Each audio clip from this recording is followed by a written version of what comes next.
What we found today in class was that when we looked at the quadratic formula with a few different examples, we could see a lot of amazing things happening in terms of the x-intercepts. It was really great.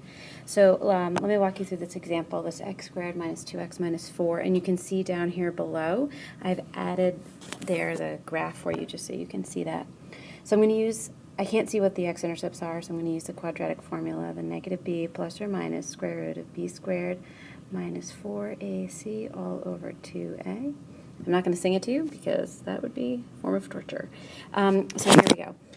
So I have 2 plus or minus the square root of b squared, so it's negative 2 squared, 4, minus 4 times the negative 4 from here, 4a is 1 times 1, negative 4 minus 4ac, all over 2a, or 2 times 1.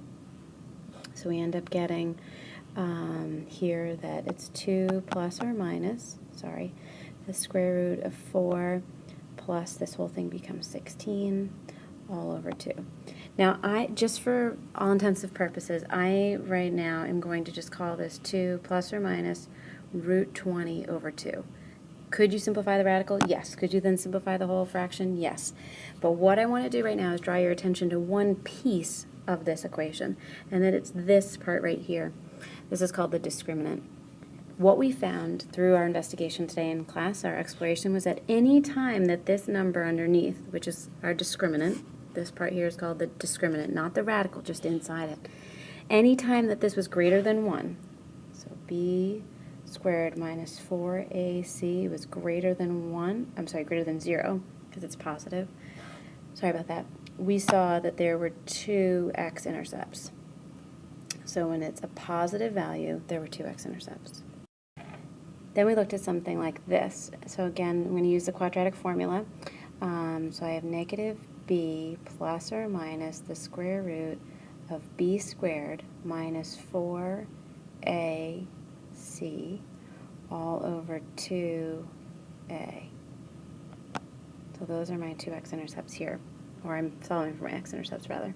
So this time I have negative 6 plus or minus the square root of 36 minus 36 all over 2. You may also be able to then see that this is negative 6 plus or minus the square root of 0 all over 2. What we found in our exploration again in class was that any time b squared minus 4ac, the discriminant, any time it was equal to 0, that meant that we have only one x-intercept. You may also recognize this as a perfect square trinomial, but we found that every time it was just sitting on the x-axis. The other kind of equation we looked at is you can see already in the graph that there are no x-intercepts. It does not cross the x-axis once, this parabola here. So let's just go through and see what happens to the discriminant this time. So we have x equals negative b plus or minus the square root of b squared minus 4ac all over 2a. So we have x equals negative 2 plus or minus the square root of 4 minus 12 all over 2.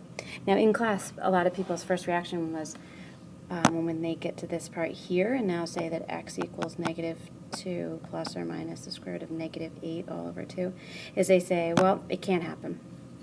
I can't have an imaginary number, I can't have the square root of negative number, so it just isn't a parabola. But what we found, it actually still is a parabola. It's just that we don't have any x-intercepts.